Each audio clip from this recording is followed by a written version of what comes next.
now got the great pleasure to introduce our first protagonist of the Poetry Marathon, Tracey Emin. She's born in 1963 and lives and works in London. Our first collaboration with Tracey was in 1993 when we worked on the Hotel Carlton Palace exhibition in Paris. And Tracey participated in this homage of the 80th birthday of the Armory Show, 1913, 1983, which happened in an armoire, in a cupboard. It was a cupboard exhibition.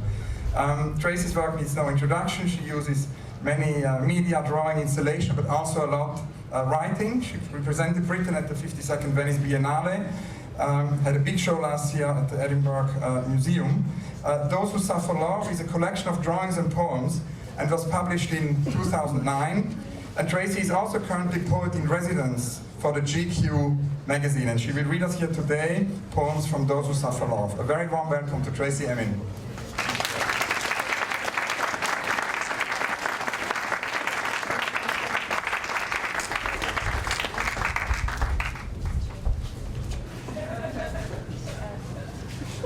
Do you think it's too high? Yes. Can someone, it's even a bit high for me.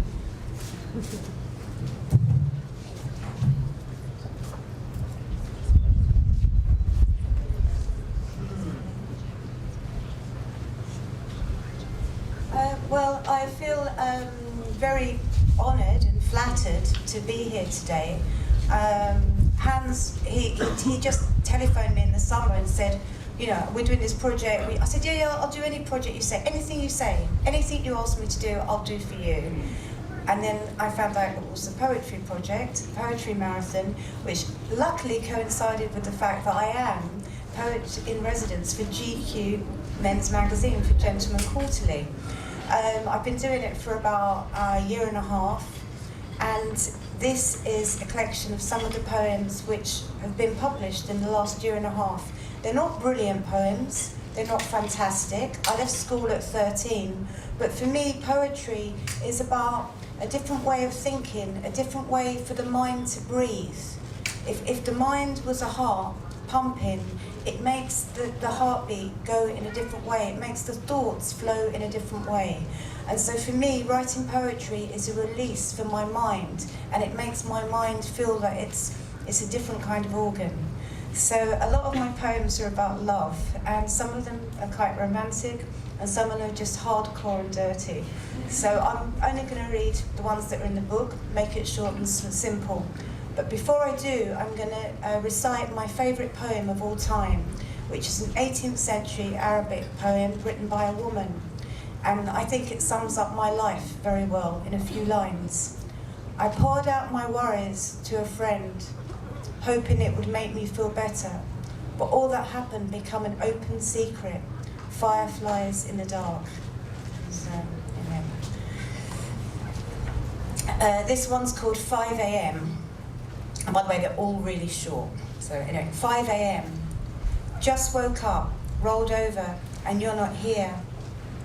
Was half asleep, arms searching for you, but you're not here. Makes me know how much I love you. That's about having a long distance relationship. So this one's called Nature. Sometimes I look at nature and I'm filled with an overwhelming. Sometimes I look in the mirror and I'm filled with an overwhelming.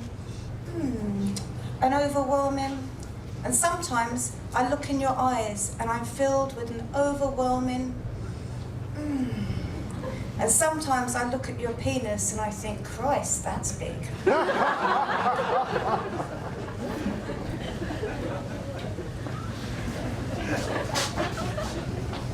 Lucky girl.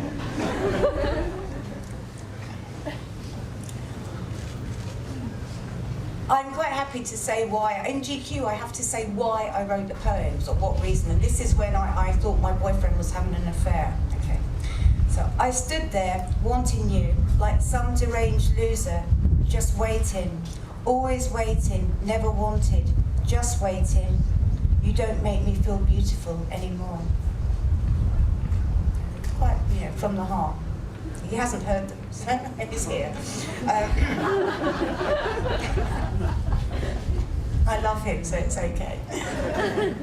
And this poem, I went to a wedding in Yorkshire, and I'm a real hotel snob. And I also used to write hotel reviews for GQ magazine. They were quite amusing and quite funny.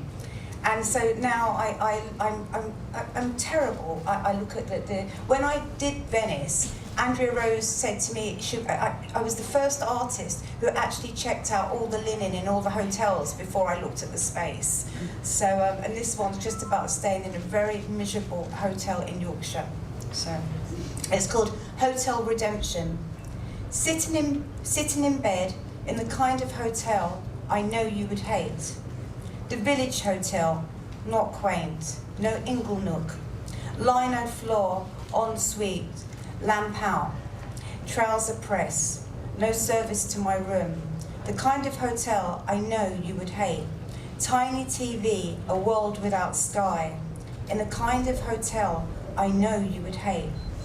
But maybe the kind of room I know you can make love. Insane, mad, rampant, hard, on the floor. A soaking wet shag in the kind of hotel I know you would hate. So, it's not very good, that one, but it's... This one's a very short one, and this one's called For Her. Her soft... You know what? I haven't got my glasses on, have I? So vain. But this book is accompanied with illustrations. For her soft... Thank you. For her soft lips touch mine, and everything become hard. Life is difficult. This is another very short one.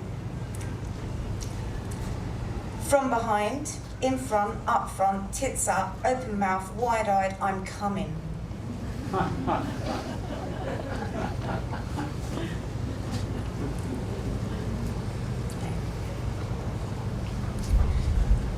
It's called To Sleep. To sleep, not sleeping, to wake, not wanting. Nighttime comes with feelings mixed. I want to drown myself in my pillow, force myself through another world. I want to wake up feeling love. They're kind of old-fashioned as well, you know. I mean, everyone thinks that my work is about one thing, when actually a lot of my work is about love, and a lot of my work is about God as well. One of my favourite titles for one of my shows years ago was, I need art like I need God. And I need words in my life as much as I need a visual element, always. And I used to write a column for, I still do in a way, for the Independent magazine, newspaper every week. I'd have to write 1,000 words together, which is a very different thing from these little kind of moments that I have on my own. So I could have read my columns out actually, but it'd be more boring. So, watching. I watched you leave. I couldn't stop you. I just watched and watched. And as you started to live, I began to die. It's about someone leaving me, of course. So, this one's kind of like a bit silly, but I like it. I like this one a lot, actually. It's called Victorian Lady. What now, when time has passed and all is left sleeping, and my body is no longer awakening, my heart so slowly beating, skin soft, so desperate for wanting, hands clasped, needing, breathing, just a sigh. An inside cry of forgotten moments, my body lost in ether, my sex has been broken.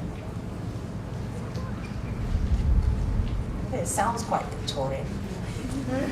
And this is called Palindrome.